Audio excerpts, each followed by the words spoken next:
This week on the Faculty Factory podcast. As faculty affairs and development professionals, we need to get out of our offices sometimes. So, in addition to some formal meetings and mentoring meetings that I have with faculty, I go to their office or vice versa. I also float around campus. I walk around campus, listen to our faculty, and these informal interactions are valuable. They can kind of inform us, hey, what do we need a lecture on this, or should the faculty development workshop focus on one or two topics that we didn't hit, hot topics like faculty burnout. So I do like getting out on campus and just informally maybe mingling and seeing what's kind of on the minds of faculty.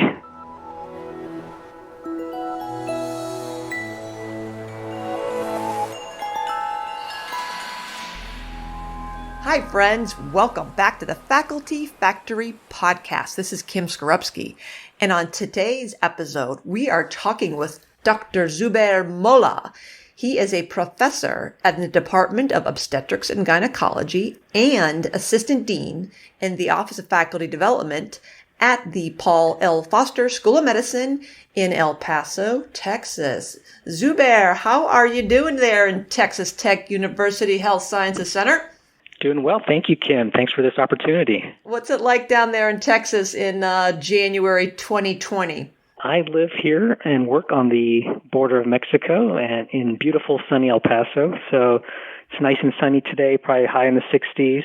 And I've had the pleasure and honor of calling El Paso home for about 17 years, over 17 years now.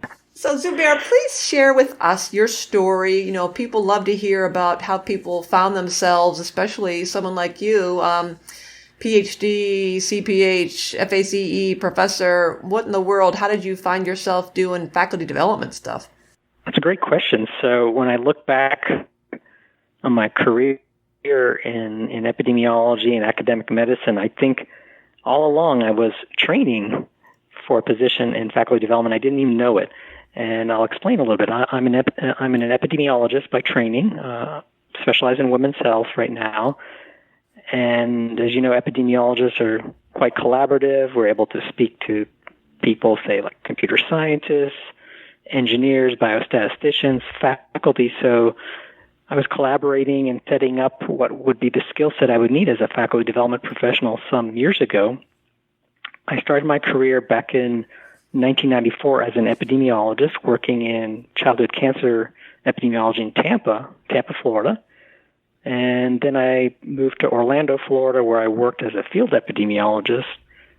And now for about the last 17 and a half years, I've been living here in El Paso as an academic epidemiologist. I spent some time as faculty at the El Paso regional campus of the University of Texas, Houston School of Public Health.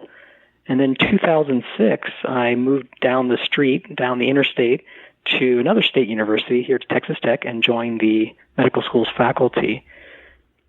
And for many years, for I guess maybe 10 years, I was regular average faculty member, 100% time in obstetrics and gynecology, doing my own research, mentoring faculty, collaborating.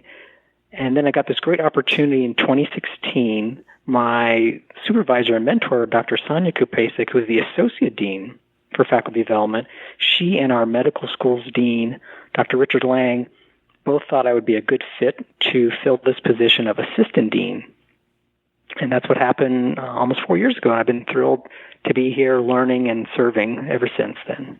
Okay, so that is wonderful, but hold the phone here. They just plucked you out of the department because of what? I mean, clearly in those 10 years, you mentioned you were doing some mentoring, but what made, I'm sure a lot of faculty were doing, mentoring. What made you stand out? Were you proactive in making some kind of statement or being involved on certain kind of committees or being, an activist, if you will, or what were you doing that made you come to the attention of the associate dean and your dean? That's a great question. So I'm pretty sociable here on campus, meaning I like to visit other faculty. And when I arrived here on campus in 2006, we were mainly a teaching clinical service campus. There weren't many PhDs or DRPHs on campus, so I started collaborating with all sorts of faculty and working with, say, a GI faculty member in the Department of Medicine, then maybe publish on burnout with psychiatry. And even though I was 100% in OBGYN, Kim, my chair of OBGYN was very collaborative too, and he encouraged these linkages. So I think as the years went by, people thought, this guy Zuber, he seems to work well with others. And when the opening came up for the assistant dean position, everything aligned. And a little tidbit, my associate dean, who's my chief, she's also a faculty member in OBGYN. So I think she had seen me over the years cultivating the spirit of collaboration and maybe taking junior clinical faculty under my wing and showing them how to publish.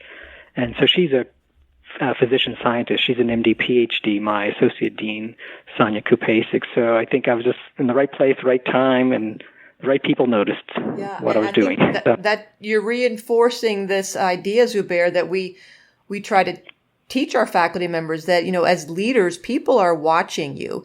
And a lot of faculty may think that, well, I'm not a leader. I'm an assistant professor, or I'm an associate professor just doing my, academic epidemiology, skipping down the lane. No one's watching me. No one's paying attention to me. But what you've just pointed out or illustrated so nicely and very cleanly is that you were doing what you were passionate about, what you loved, and people were watching you. People noticed. So, yes, it was a coincidence that your department, head or chair was the associate dean, so she had a closer, connection with you. But I think, the message I'm getting from you is that we have to be mindful and be aware of the fact that even if we feel like we're not doing anything extraordinary, people are watching us. And I loved how you said that cultivating a spirit of collaboration, that is a gift of yours, clearly a strength, and you're outgoing and extroverted. But people notice and people watch. So that's a lesson I think everybody out there can pay attention to, even if you think, well, I'm invisible, no one's paying attention to me. Au contraire, people are mindful of what you're doing, and people talk about other people's generosity and collegiality and being, authentic. So people, word spread. So clearly, word spread about you, and that's the first important lesson. I love it. Thank you. Yeah. In fact, if I had someone had come from the future and said, hey, Zuber, some years from now you'll be part of the medical school's leadership team, I would have thought, no, I don't have an MBA. I never took an accounting class. I'm not familiar with conflict resolution, all these things.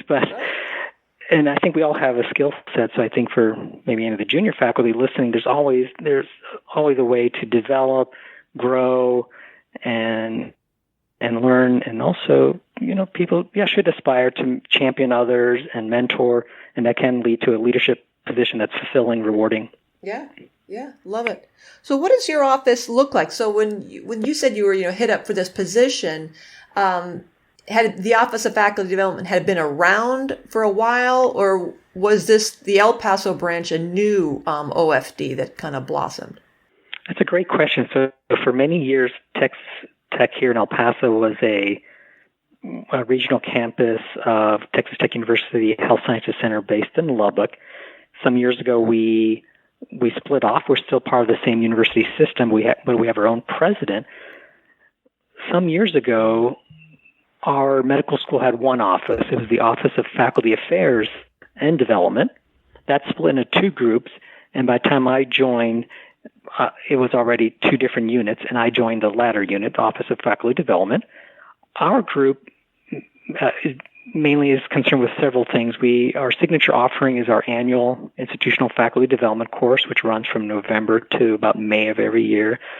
In faculty development, we also administer the faculty mentoring program, customized faculty development initiatives, etc. Our Office of Faculty Affairs handles other duties such as onboarding, paperwork dealing with tenure and promotion, and a few other duties. So I'm with faculty development.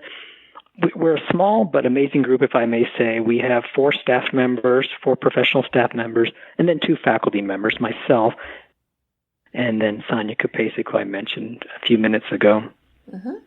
Even though we're housed in the medical school, Kim, our Office of Faculty Development now serves all 4 sister schools here at our Health Sciences Centers. So that's the nursing school, medical school, graduate school, biomedical sciences, and then the new kid on the block is the dental school.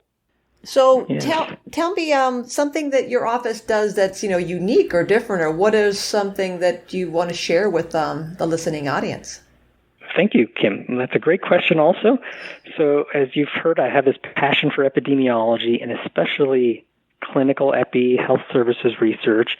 And I've made this career of mining or analyzing large health data sets.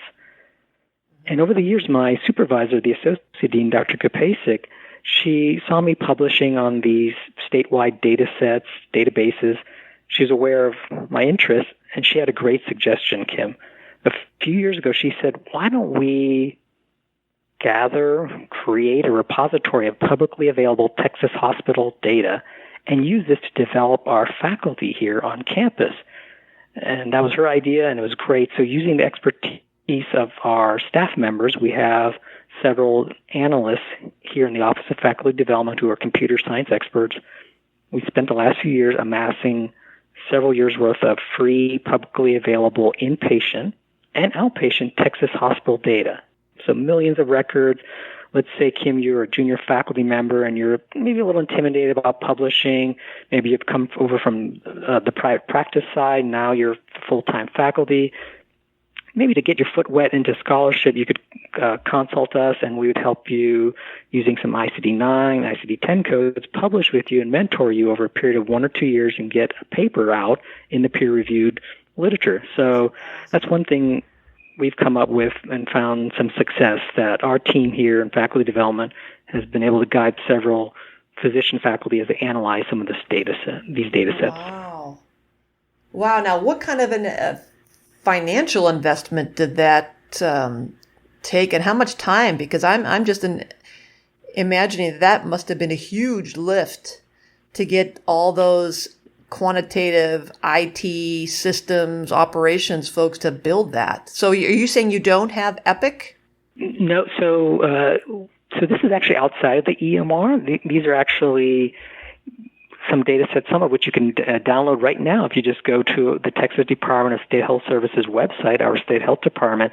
Some of the older years' worth of, say, Texas inpatient data are freely available. You just have to click on a few data user agreements. And what we did, though, using that and also filling out some forms to the state health department requesting data sets on CDs, compact discs, no cost to us. So it's free since we're a state university.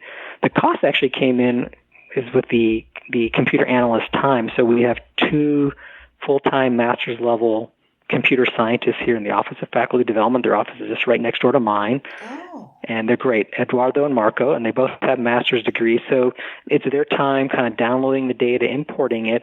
And then when someone on campus, say a nursing faculty member or a medical school faculty member says, hey, I'm interested in congestive heart failure and length of stay and health disparities, they'll contact all of us. And so it's more personnel time and my time then. And then maybe I'll take that faculty member under my wing. And as a team, faculty and staff, support staff, we work on a paper, and that faculty member gets to publish as the first author, corresponding author.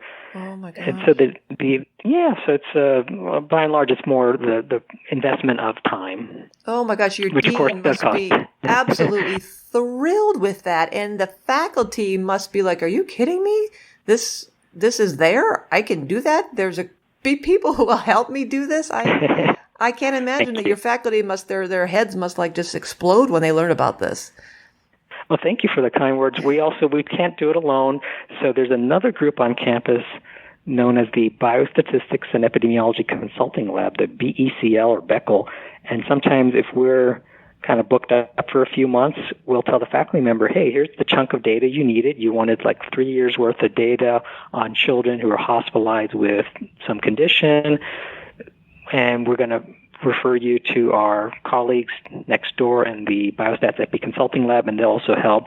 But we also try to mentor and develop certain faculty. But again, it's hard when you have just 2 of us, 2 faculty members, and a couple of support staff. So we'd love to have more FTEs. Yeah, but wow, you have Eduardo and Marco. God bless Eduardo and Marco. Yes. I don't need to know them, but I love them already. And so is like here I am thinking about putting my scientist hat on too.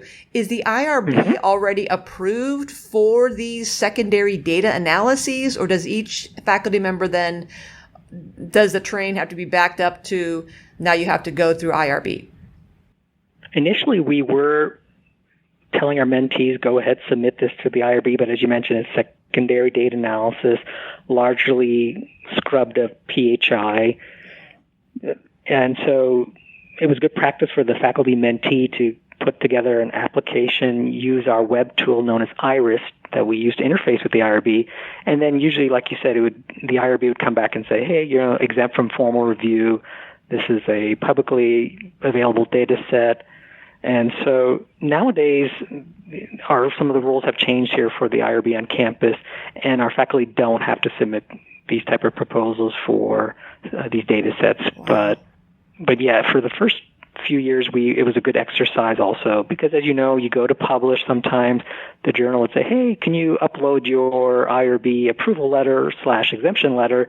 And so if the IRB had declined a review or said this was exempt, at least our mentee had a letter on official letterhead. But it's pretty streamlined now for these data sets.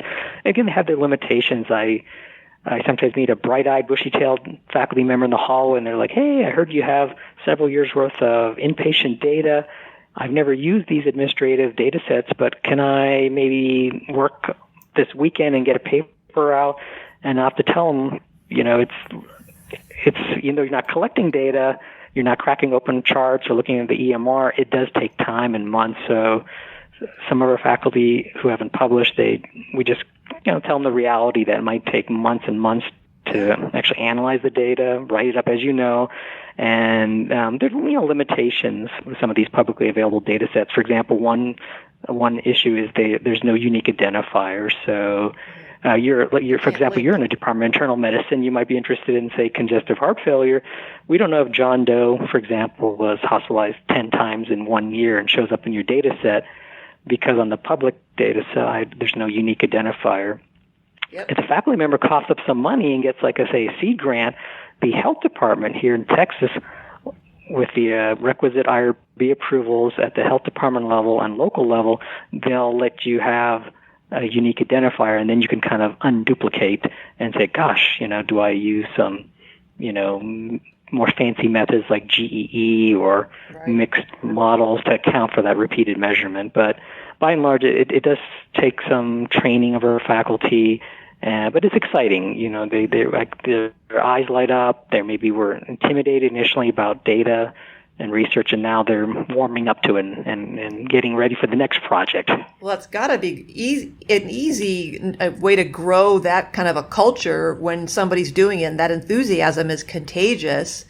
And when colleagues see other colleagues getting abstracts and papers out the door and developing other projects and probably building interdisciplinary collaborations with other investigators, I'm sure that is contagious. So I imagine you probably you're certainly keeping the data on how many products are resulting from this endeavor, but do you have like an annual event celebration or some kind of a, research fair or festival where I guess we don't have festivals. We should have festivals.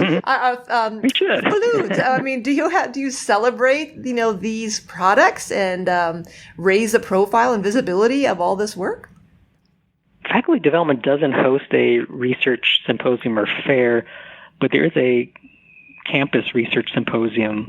And so in the last few years, when we've mined this Texas public use data file, individually our faculty mentees have picked maybe journals in their area, and with our guidance and guidance of others, we've submitted to, say, other meetings, like maybe in the pediatrics realm. I think we had one mentee, she presented her data at the SPER, Society for Pediatric Perinatal Epi Research, a few years ago. So we'd use the Texas hospital data to look at girls who had ovarian torsion. It's a surgical emergency where the ovary has twisted, painful, and so we use this Texas hospital data to see, is there a difference in outcome if these patients, these pediatric patients presented to a teaching hospital in Texas versus a community hospital, who's more likely to have, say, certain endpoints? So we're excited to say that faculty member, that pediatrician,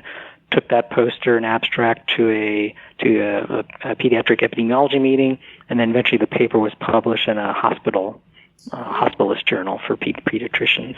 Awesome. Wow.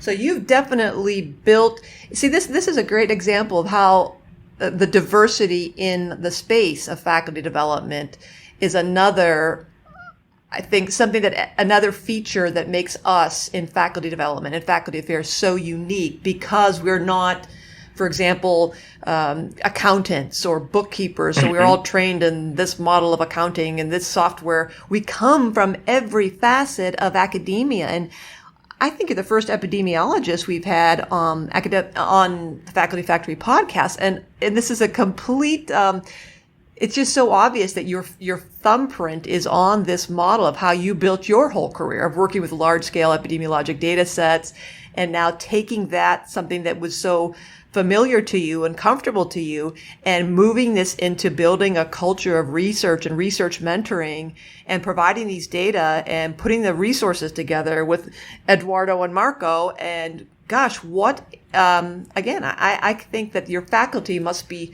thrilled, and it kind of cracked me up a little bit when you say you'll run into a faculty member that go, hey, this week I don't want to knock off a paper, and that in and of itself is making them go, oh, let's hold on here, let's maybe not be wait, hang on, Tiger, it takes a little bit more than that. Right. But that information and that knowledge, and again that enthusiasm, I'm sure is it's a gem, I'm sure, in your office over there. I love working here, Kim. I'm blessed with great coworkers. And again, our leader, Sonia Kupasik, Dr. Kupasik, the OBGYN, who's the associate dean, she's the one that comes up with these great ideas, does the work of, I think, 3 people.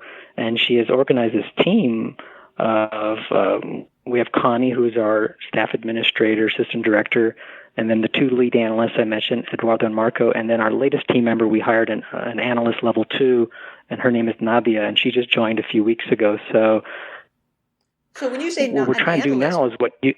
Yeah, what's Nadia doing? You mean like a biostatistician or statistician analyst? Actually, I think that's maybe a term our state university uses in a broad way. So she's doing some administrative functions, but she's going to help us track some of the productivity. Like you mentioned right now, that a push in our field as faculty affairs and development professionals is, what's the bang for the buck? Are you making impact? And are your faculty better teachers, scholars, clinicians? So Nadia was hired, and she's going to work along with our other staff members in our office, and we're going to try to track some of the impact of faculty development programs. Like we're trying to design some studies. Of course, they're observational since we can't randomize folks to, I'm going to force you to take faculty development classes and some not. So we're planning some studies to look at the effectiveness of our program, and Nadia, Eduardo, and Marco are going to help us with that. So we're trying to enter data in our REDCap database, track productivity, time to promotion, time to grant, and maybe compare that cohort of individuals over the years who have participated in either our mentoring program or faculty development course versus a comparison group who have not availed themselves of these.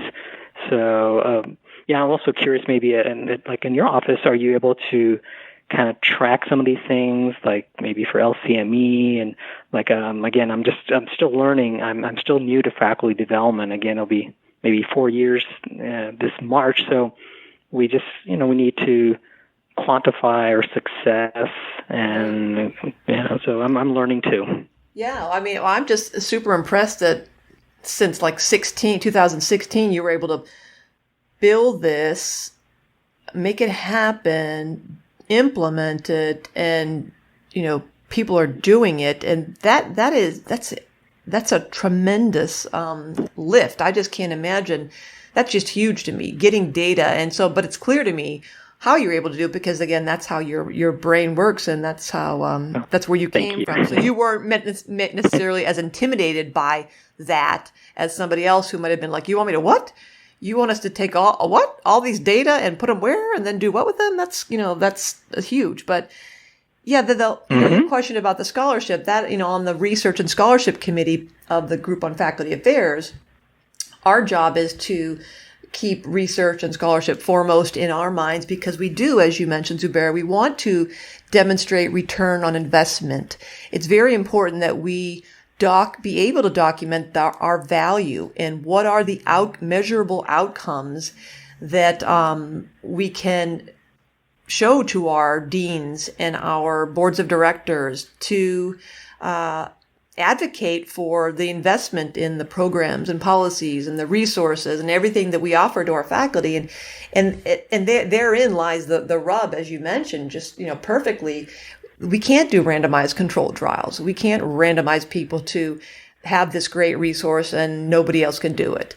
And then you add all the complexity of getting faculty to drink the water, you leaving them there, but it's not as if our faculty are sitting on, little hills of green grass and contemplating life and interesting new experiments and thinking deeply and wandering around in there and, having luxury of time. Our faculty are pressed more than ever. And so you have to think about delivering content and doing programming and helping them in efficient ways, in multiple different ways. And so we have an added complexity to those of us who are used to doing traditional science and traditional applied science and epidemiology. So it's not easy, but we have to do it. And we have to figure out ways to go beyond just the smile sheets of, just outputs. We can't just measure how many hours of content we delivered and how many people came and how many of them thought the room was nice and the beverages were delicious and the appetizers were wonderful. We have to go beyond those simplistic measures of outputs and demonstrate real changes in knowledge or attitudes or skills or behaviors or changes in condition or status and real impact with real indicators. And that is, you're right in your thinking, Zuber.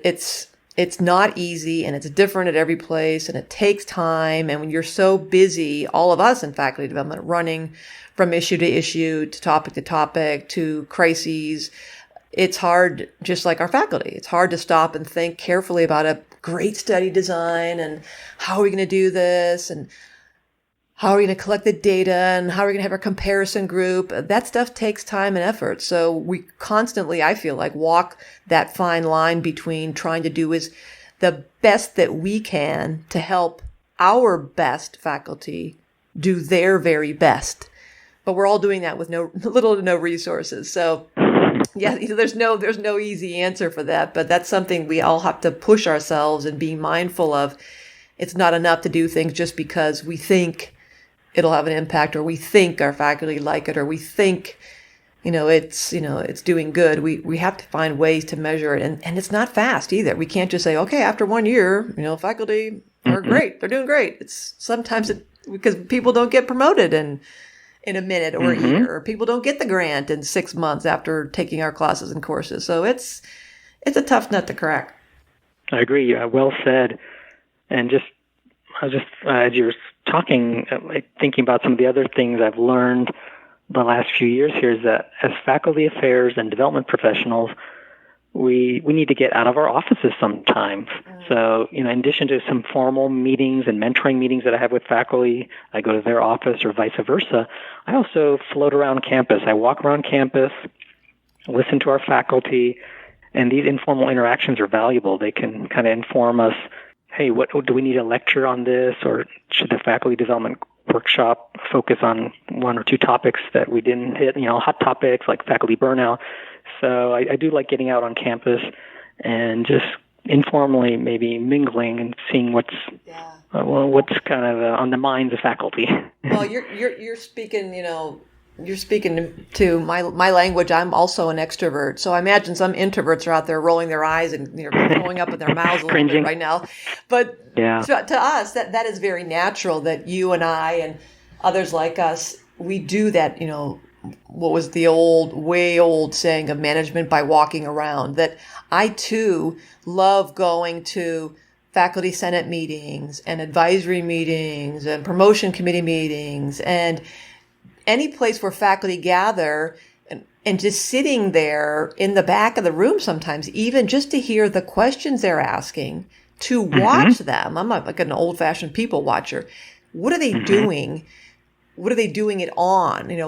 What devices are they using? What apps are they using? Not that I'm like totally like peeking on people, but it's so important to me to kind of make sure I'm trying to keep my finger on the pulse of, what are they talking about? What are they gossiping about? What are they whispering to each other about?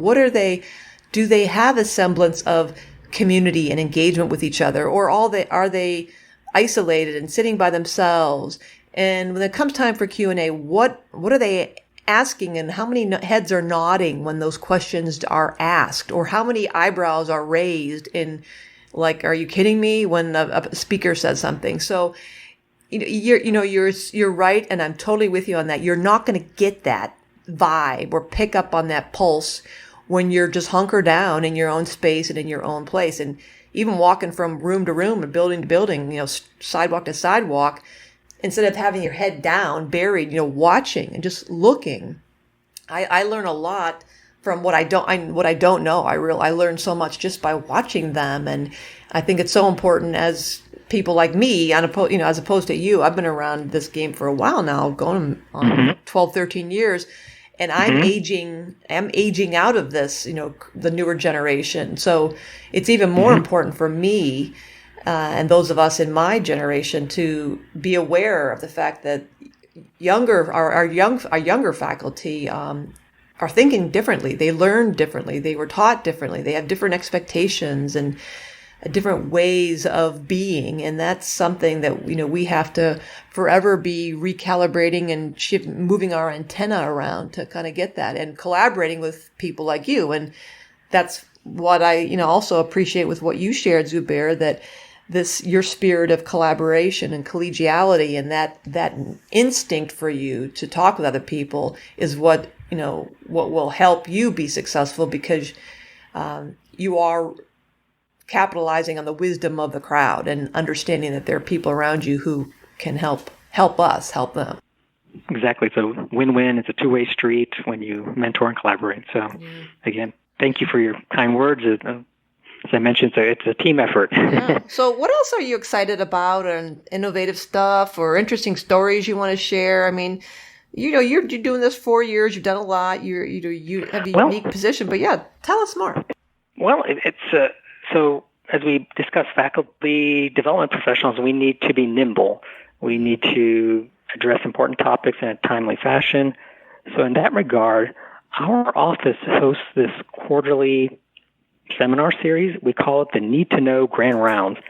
And whereas topics in our annual faculty development course might have been set months in advance, as you know, you might need a year to plan the next faculty development workshop and different modules. This Need to Know series is a quarterly 1 hour noon grand rounds. And if someone comes to us and says, it'd really be nice if you guys talked about this issue about IRBs or faculty resilience, we'll usually try to retool and quickly, in a matter of months, have a workshop or grand rounds that addresses that important topic. In that regard, about several months ago, as you may have heard, we had this horrible mass shooting on August 3rd of last year here in El Paso at a local Walmart. And so Dr. Kupasik, my chief, she immediately started engaging partners here on campus to start working on the various workshops to address faculty resilience and wellness. And so just about 2 months after that mass shooting, which happened in August, the Office of Faculty Development conducted a 1 hour Need to Know grand round session on dealing with faculty, maybe burnout, stress. Several of our faculty members were the providers of, they provide healthcare to some of the victims of the shooting. A lot of the shooting victims were brought to the teaching hospital right next door, the county hospital. And so due to the creativity of Dr. Kupasik, we had this 1 hour session where we worked with Simulation Center here on campus. The standardized patients played the role of an emergency medicine physician who had taken care of victims of the August 3rd mass shooting. And so kind of that's one way that we try to move quickly and serve our faculty. So we had this interactive session in the Sim Center of 1 hour where faculty members came in, interacted with the actor who was having probably, trouble sleeping and flashbacks of dealing with all the victims flooding into the ED and the OR. And so we engaged our facilitators from the Department of Psychiatry. A lot of our facilitators are former faculty development course participants. So I think that's, again, one way, like, just keep your eyes open, ears open, see what we could do to help our faculty in a timely manner. That's very, very cool. Yeah, I didn't mean to end on a heavy note there, but that's, I think, but yeah, we're always willing to listen and learn. Yeah, it's making me reflect on the Baltimore City riots that you may have heard of, that we had a similar, like, these community town halls where the same thing, it was like a lot was happening like in the city, but not a lot at our medical campus. And some of our faculty members were like, we need to talk about this. And I guess it's just that need to know. It's a good reminder for all of us that sometimes you just need space to gather, to convene as a group of human beings who have a shared experience, a traumatic experience, and just to be there and to see each other and a show of I don't know, family, that unity, that we're together, that we'll all have different reactions to this, and it's not easy and it was painful, but a space where people can be heard, I think, is just so important. So that was I love that quarterly series. And so it's ongoing? Correct. So it's every year. We have 4 sessions and 1 hour. So a lot of our attendees are individuals who are currently enrolled in that current cohort of the faculty development course, but it's open to any faculty on campus. So all of our offerings, whether it's these Need to Know Grand Round series or the faculty development course, anyone who wants to drop in, even if they're not formally enrolled in our faculty development course, they're more than welcome to. Wow. Love it. Yeah. Love it. Thank you. Good for you. What else is going on? What else would you like to share with our podcast friends? Well, I wanted to thank you for being a stellar role model in this field. When I joined this a few years ago, my team here said, you need to start going to the GFA Professional Development Conference in the summer that AAMC offers. And so I remember you, I think maybe that first meeting back in 2016. So I want to thank you for your service to our profession. And so I'm still learning, of course. And so I just, again, people who are up and coming in our realm of faculty affairs, faculty development, I urge them to go to these meetings, workshops, avail themselves of the resources at the national level. And on campus also go to connect with other various groups, faculty council, faculty senate, the group on women in medicine and science. I'm a member of the WIMS group here. It's open to both men and women. And so stay engaged and keep learning. I love it. What a great commercial. Yeah, you're right. That annual conference is just, yes. We should have you record some commercials and send those along the links and signing up for the workshop. We got to click on this and have your endorsement. You're exactly right. You don't know what you don't know. And there's some things we know we don't know, but either way, you go there and you won't be alone, because on our campuses, there are like 1 or 2, maybe 3 of us who get this space. It's a newish field, so people don't even know this is a field. And you go there and you're going to have 200 some people like you, and you're going to go, oh my gosh, these are my people. I found my tribe. Yes, and we got you, we feel you, we know you, we understand you. There's no sense in recreating wheels. Minimally, somebody's done something similar, so we can give you a head start on something. And we really are a great community, the group on faculty affairs, helping each other out. And as everybody who knows about that, our listserv, a listserv inquiry barely goes out. Whenever I've sent a question out, in our own institutions, we'll send a survey out or a request for something, and it'll sit there, tick tock, and people they're hitting delete, delete, delete. But boy, in our community, a question goes out on that listserv, and bam! I mean, instantaneously, and it feels so good to know that you got a team. Like when you raise a hand, hey, I need some help here.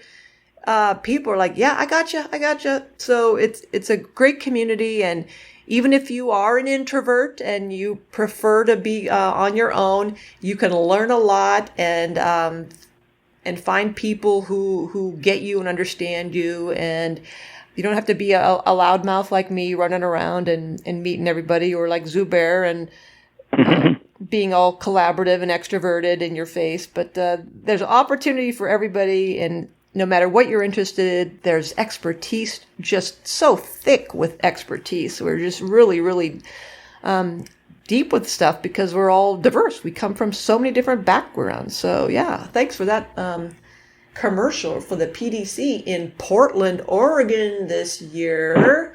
It's going to be lovely, lush and green. Indeed. I'm not sure how you're going to handle it, Dr. Mulla, though, because it will doubtlessly be cooler than your history of living in Tampa and Orlando and El Paso. I'm not sure you'll be able to bear it. You'll have to bring your winter parka, right? That's right. Gloves and a hat. Yes. Yeah. No. You've been a great role model. The case in point, the writing accountability groups. You started the WAG over there at Johns Hopkins. And I think we started a WIG here, the Writing Interest Group, and again, we based some of the materials on what you had and kind of even gave you credit at the bottom. We had some surveys and said inspired by Dr. Skorupski's, materials and WAG. So when we try to launch some of these initiatives, also kind of measure and record and publish on them. But thank you. You've been very generous and sharing of your knowledge. So that's what we all do this. You're very kind too. Well, thank you.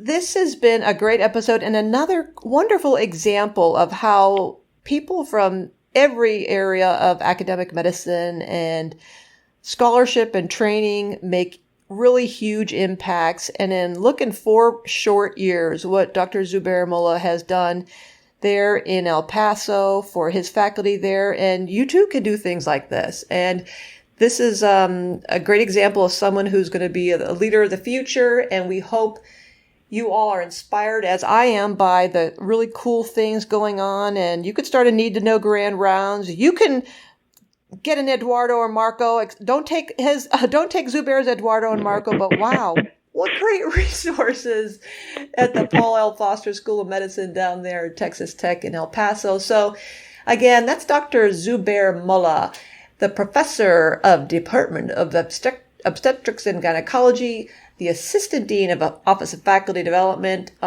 the wonderful, just the academic epidemiology. I love that you are really putting a flag in the ground for we epidemiologists. I'm one of you, and it's a great example. And remember what Dr. Mulla said, cultivating a spirit of collaboration. That is what the GFA is all about. So please join us in Portland. Please visit the facultyfactory.org website. You'll find your office right there on the map. You'll find some good references on literature, things that you can search by topic or name and post your own research there so we can help each other out, find some tools to build our own programs, evaluate our own programs, all that. So I'll let Dr. Mulla say goodbye to y'all, but thanks for checking into the Faculty Factory podcast. Well, you give us a few parting words, Zuber. Thank you, Kim, for this opportunity. It's an honor and pleasure. So I wish everyone well out there and have a great 2020. Thanks for tuning in to Faculty Factory Podcast. The mission of the Faculty Factory is to build and support a community of leaders in faculty development who share tools, resources, wisdom, and encouragement in service to our faculty members, schools, and institutions. We encourage you to go to facultyfactory.org to find out more. Get in touch with me, ask me any questions. Maybe you want to be interviewed on the podcast. Thanks for tuning in to Faculty Factory Podcast. We'll see you next time. The Faculty Factory podcast and website is sponsored by the Johns Hopkins University School of Medicine Office of Faculty. For more information, visit facultyfactory.org.